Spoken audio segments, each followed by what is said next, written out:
आयुष्य खूप सुंदर आहे. खरंच आयुष्य खूप सुंदर आहे. सोबत कुणी नसेल तरी एकट्याने ते फुलवत राहा.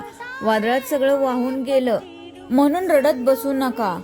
वेगळं असं काही माझ्यात खास नाही असं म्हणून उदास होऊ नका. कडे कस्तुरी आहे, फुलात गंध आहे, सागराकडे अथांगता आहे. माझ्याकडे काय आहे असं म्हणून रडू नका. अंधाराला जळणारा एक सूर्य तुमच्यातही लपलेला आहे. आव्हान करा त्या सूर्याला, मग उगवेल तो तुमच्या आयुष्यात नवीन क्षितिज घेऊन. अंधारमय रात संपवून सोनेरी किरणांची सजून मग रोज उगवेल एक नवी सकाळ. सहा देहाने भारून म्हणून म्हणतो आयुष्य खूप सुंदर आहे. सोबत कुणी नसलं तरी एकट्याने ते फुलवत राहा. नमस्कार, मी सीमा तुमच्या सर्वांचे माझ्या नवीन एका व्हिडिओमध्ये पुन्हा एकदा स्वागत करत आहे.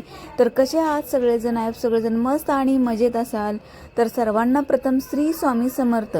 जर माझ्या चॅनलवरती जे कोणी दादा ताई जे कोणी नवीन असतील तर त्यांनी प्लीज माझ्या चॅनलला सबस्क्राईब करा.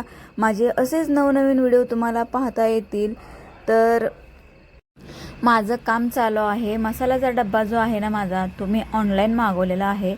खूप सुंदर असा तो डब्बा आहे. पण काय झाले माहिती आहे का, बरेच दिवस झाले त्याला साफ केलेलं नाही. त्यामुळे त्याच्यावरती खूप धूळ आणि असे इतका चिकट झालेल्या आहेत ना त्या बरण्या, त्या घासूनही लवकर निघणार नाहीत. म्हणून मी काय केलेलं आहे, पातेल्यामध्ये थोडंसं गरम पाणी केलेलं आहे, त्याच्यामध्ये विम जेल टाकलेलं आहे, थोडासा निरमा टाकलेला आहे आणि ते पाणी उकळून घेऊन, उकळायचं म्हणजे इतकं पण नाही उकळायचं की जेणेकरून बरण्या खराब होतील. तर नॉर्मल असं कडक पाणी करायचं आणि त्याच्यामध्ये त्या बरण्या आणि त्याचे टोपणं टाकायचे आणि स्वच्छ असं धुवून घ्यायचं.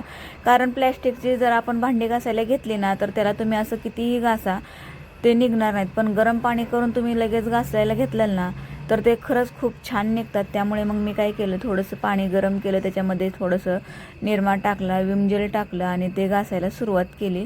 तर बघा माझ्या इतक्या बरण्या चिकट झाल्या होत्या ना, तर त्या गरम पाण्यामध्ये टाकल्याच त्या लगेच अशा क्लीन झाल्या. त्याच्यावर तेल वगैरे पूर्ण निघून गेलं आणि मला घासताना काहीच त्रास झालेला नाही आहे. जर तुम्हाला हे असे काही बारीक सारीक अशा गोष्टी घासायच्या असतात ना, बारीक बरण्या असतात ना, त्या घासायचा खूप त्रास होतो. तर पाणी गरम करायचं, त्याच्यामध्ये डायरेक्ट बरणी टाकायची.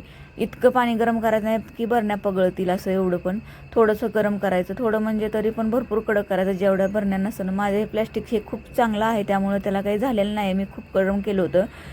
तर बघा मस्त अशी टोपण माझे धुवून निघलेले आहेत. एकदम त्याला घासायचीही गरज लागलेली नाही आहे. एकदम असं मस्त ते निघलेले आहेत.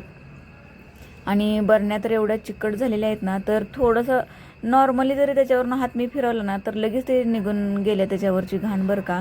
कारण आपल्यालाच खूप त्रास होत नाही आहे असं काही जरी केलं तर ना, बरण्या वगैरे घासताना. तर सोप्या पद्धतीत आणि लवकर होतात, जास्त कष्टही पडत नाहीत आणि दिसायलाही बघा तुम्हाला बघा बिफोर आणि आफ्टर कशी दिसत आहे माझी बरणी. बघा नवीन एकदम निघालेली आहे, खूप छान. तर तुम्ही पण अशाच बरण्या क्लीन करत राहा जेणेकरून तुम्हालाही काही त्रास होणार नाही. मी तर कायमस्वरूपी छोट्या मोठ्या असो गरम पाणी करते मस्तपैकी आणि त्याच्यामध्येच क्लीन करत असते. तर बघा त्याचं स्टँड आहे, त्याचं स्टँडवरती पण खूप धूळ बसली होती. कामातून ती काही लवकर वेळच भेटत नव्हता आणि मी काय केलं, हे जरा वापरायचं बंदच केलेलं आहे, खाली ठेवून दिलं होतं.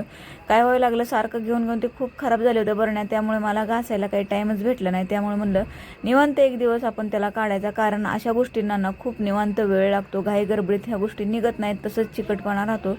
त्यामुळे रविवारी निवांत काढायचं म्हणून मग मी हे काढलं होतं. आणि अशी बारीक सारीक कामं करायची म्हणलं ना तर ह्याला वेळ हा द्यावाच लागतो आणि रोज वेळ द्यायचा म्हणलं तर जमत नाही आहे कामातून. तर मग एक दिवस असा द्यावा लागतो त्यासाठी. घरातील प्रत्येक गोष्ट व्यवस्थित ठेवायची म्हणलं ना तर वेळ हा थोडा का होईना द्यावाच लागतो. काम आहे असं तसं म्हणून काहीच चालत नाही आहे. कारण घरामध्ये आपण बघितलं तरच घर व्यवस्थित राहते, नाहीतर अदरवाईज खूप पसारा वगैरे होतो. थोडा जरी कंटाळा एखादा दिवस केला ना तर घरामध्ये असं राहायची सुद्धा इच्छा होत नाही, इतकं घाण होतं. रोजच्या रोज ते क्लीन करत राहिलं ना तर आपल्यालाही बरं वाटतं आणि घरातही प्रसन्न होतं. तर बघा माझ्या सर्व बरण्या स्वच्छ आणि एकदम सुंदर अशा घासून झालेल्या आहेत.